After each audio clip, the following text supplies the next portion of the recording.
रवि प्रदोष व्रत कथा। एक निर्धन माँ की भक्ति से स्वयं भगवान शिव ने बदल दी राजा की किस्मत। क्या आपने कभी सुना है कि एक गरीब माँ के व्रत और आंसुओं ने स्वयं भगवान शिव को धरती पर न्याय करने के लिए विवश कर दिया था?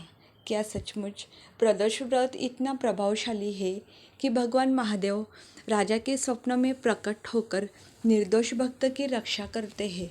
आज की यह कथा केवल एक धार्मिक कहानी नहीं, बल्कि अटूट विश्वास, सच्ची भक्ति और भगवान शिव की असीम कृपा का दिव्य प्रमाण है। इसलिए इस कथा को अंत तक अवश्य सुने। मान्यता है कि जो भक्त श्रद्धापूर्वक रवि प्रदोष व्रत कथा का श्रवण करता है, उसके जीवन के बड़े से बड़े संकट भी भगवान शिव की कृपा से दूर होने लगते हैं। और ओम नमः शिवाय। देवों के देव महादेव भोलेनाथ और माता पार्वती को कोटि कोटि प्रणाम। आज हम सुनेंगे अत्यंत पवित्र, पुण्यदायी और कल्याणकारी रवि प्रदोष व्रत कथा, जिसका वर्णन स्वयं पुराणों में किया गया है। यह कथा हमें बताती है कि सच्ची श्रद्धा के सामने असंभव भी संभव हो जाता है। रवि प्रदोष व्रत कथा प्राचीन काल की बात है।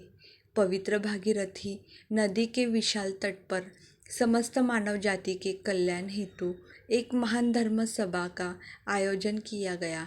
उस सभा में अनेक ऋषि, महर्षि, तपस्वी, विद्वान और ब्रह्मज्ञानी संत उपस्थित थे। उसी समय पुराणों के महान ज्ञाता, परम विद्वान और आदरणीय सूत महाराज वहाँ पधारे। सूत को देखते ही शौनक ऋषि सहित सभी ऋषि मुनि आदरपूर्वक खड़े हो गए। सबने उन्हें साष्टांग प्रणाम किया। सूत जी ने प्रेमपूर्वक सभी को आशीर्वाद दिया और सभा में अपना स्थान ग्रहण किया। सभा प्रारंभ होते ही शौनक ऋषि ने हाथ जोड़कर विनम्रता से कहा, हे महात्मा, कलियुग का समय निकट आ रहा है। इस युग में मनुष्य धर्म से विमुख हो जाएगा। लोभ, मोह, छल, कपट और अधर्म बढ़ेंगे। सत्य का सम्मान कम होगा। सज्जनों को कष्ट मिलेगा। पाप बढ़ेगा और पुण्य घटेगा। ऐसे कठिन समय में मानव जाति का उद्धार किस प्रकार होगा? ऐसा कौन सा व्रत है जिससे भगवान शिव प्रसन्न होकर भक्तों के सभी कष्ट दूर कर दें? सूत जी मुस्कुराए और बोले, ऋषिवरों, आपने संसार के कल्याण का प्रश्न पूछा है, इसलिए आज मैं आपको एक अत्यंत दुर्लभ और महान व्रत की महिमा सुनाता हूँ। यह है रवि प्रदोष व्रत। जो भक्त श्रद्धा और विश्वास और नियम पूर्वक इस व्रत को करता है, उसके पाप नष्ट हो जाते हैं, दुख समाप्त हो जाते हैं और भगवान शिव उसकी सभी मनोकामनाएं पूर्ण करते हैं। अब इसकी महिमा समझाने वाली एक अद्भुत कथा सुनिए। बहुत समय पहले एक गांव में एक अत्यंत निर्धन लेकिन ईमानदार ब्राह्मण रहता था। उसकी पत्नी और एकमात्र पुत्र ही उसका परिवार थे।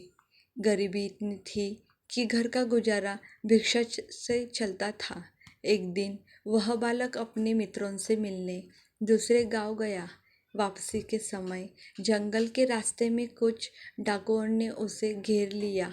उन्हें लगा कि यह किसी धनी परिवार का लड़का है।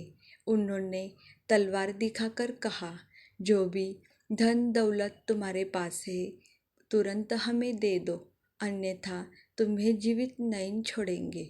डर से कांपते हुए बालक बोला, मुझे क्षमा कीजिए, आपको भ्रम हुआ है। मैं बहुत गरीब हूँ। मेरी माँ लोगों से भिक्षा मांगकर हमारा पालन पोषण करती है। मेरे पास कुछ भी नहीं है। डाकुओं ने उसकी पूरी तलाशी ली, लेकिन वास्तव में उसके पास कुछ भी नहीं मिला। उसकी सच्चाई देखकर उनका हृदय पिघल गया। उन्होंने उसे जाने दिया। निर्दोष पर लगा चोरी का आरोप। बालक कई दिनों की थकान, भूख और भय से इतना कमजोर हो चुका था कि रास्ते में एक विशाल वट वृक्ष के नीचे बैठ गया। थोड़ी ही देर में उसे गहरी नींद आ गई। उधर उसी राज्य में लगातार चोरियां हो रही थी। राजा के सैनिक चोरों की तलाश कर रहे थे। उन्होंने उस अजनबी बालक को सोते देखा। बिना कोई जांच किए उन्होंने उसे ही चोर समझ लिया। उसे बांधकर राज दरबार में ले जाया गया।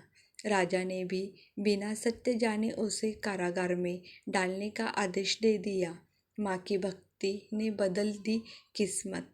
इधर जब पुत्र देर रात तक घर नहीं लौटा तो उसकी माँ का हृदय चिंता से व्याकुल हो उठा। वह रोते रोते भगवान शिव के चरणों में गिर पड़ी। संयोग से उस दिन रवि प्रदोष था। उसने पूरे विधि विधान से व्रत रखा, शिवलिंग का अभिषेक किया, दीप जलाया, बेलपत्र अर्पित किए और हाथ जोड़कर रोते हुए बोली, हे भोलेनाथ, यदि मेरी भक्ति सच्ची है तो मेरे पुत्र की रक्षा कीजिए। स्वयं भगवान शिव का चमत्कार। भक्त की सच्ची पुकार कभी व्यर्थ नहीं जाती। भगवान शिव उस माँ की भक्ति से अत्यंत प्रसन्न हुए। उसी रात वे राजा के स्वप्न में प्रकट हुए। उनकी आंखों से तेज निकल रहा था। उन्होंने गंभीर स्वर में कहा, राजन, जिस बालक को तुमने कारागार में बंद किया है वह पूर्णतः निर्दोष है। यदि प्रातः होते ही उसे सम्मानपूर्वक मुक्त नहीं किया तो तुम्हारे अन्याय का परिणाम पूरे राज्य को भुगतना पड़ेगा। इतना कहकर भगवान शिव अदृश्य हो गए। राजा का पश्चाताप। राजा भयभीत होकर जाग उठा। सुबह होते ही उसने तुरंत सैनिकों को आदेश दिया, उस ब्राह्मण बालक को आदर सहित मेरे सामने लाया जाए। बालक ने अपनी पूरी कहानी सुनाई। राजा को अपनी भूल का गहरा पश्चाताप हुआ। उसने हाथ जोड़कर क्षमा मांगी। केवल उसे ही मुक्त ही नहीं किया बल्कि उसके परिवार के पालन पोषण के लिए 5 गांव दान में दिए। कुछ ही समय में वही निर्धन परिवार सुख, समृद्धि और सम्मान से भर गया। यह सब भगवान शिव की कृपा और रवि प्रदोष व्रत के प्रभाव से संभव हुआ। रवि प्रदोष व्रत का महत्व। रवि प्रदोष के दिन प्रातः स्नान करके भगवान शिव का ध्यान करें। दिन भर यथाशक्ति उपवास रखें। प्रदोष काल में शिवलिंग का विधिवत पूजन करें। बेलपत्र, धतूरा, पुष्प, धूप, दीप और नैवेद्य अर्पित करें। ओम नमः शिवाय मंत्र का श्रद्धापूर्वक जप करें। ब्राह्मण को भोजन एवं दक्षिणा दें। इस दिन असत्य, क्रोध और अपशब्दों से दूर रहे। ऐसा करने से भगवान शिव की विशेष कृपा प्राप्त होती है तथा जीवन के अनेक कष्ट दूर होते हैं। यह कथा हमें सिखाती है कि सच्ची भक्ति, निष्कपट विश्वास और भगवान शिव के प्रति अटूट समर्पण कभी व्यर्थ नहीं जाता। जब संसार साथ छोड़ देता है तब भी भगवान शिव अपने भक्त का हाथ कभी नहीं छोड़ते। यदि आपने यह पावन रवि प्रदोष व्रत कथा श्रद्धा और विश्वास के साथ सुनी है तो कमेंट में अवश्य लिखिए। हर हर महादेव। भगवान भोलेनाथ आपकी सभी मनोकामनाएं पूर्ण करें। आपके जीवन से संकट, रोग, भय और दुख दूर करें तथा आपके परिवार पर सदैव अपनी कृपा बनाए रखें। इस पवित्र कथा को अधिक से अधिक लोगों तक अवश्य पहुँचाएं ताकि भगवान शिव की महिमा हर घर तक पहुँचे। हर हर महादेव। ओम नमः शिवाय।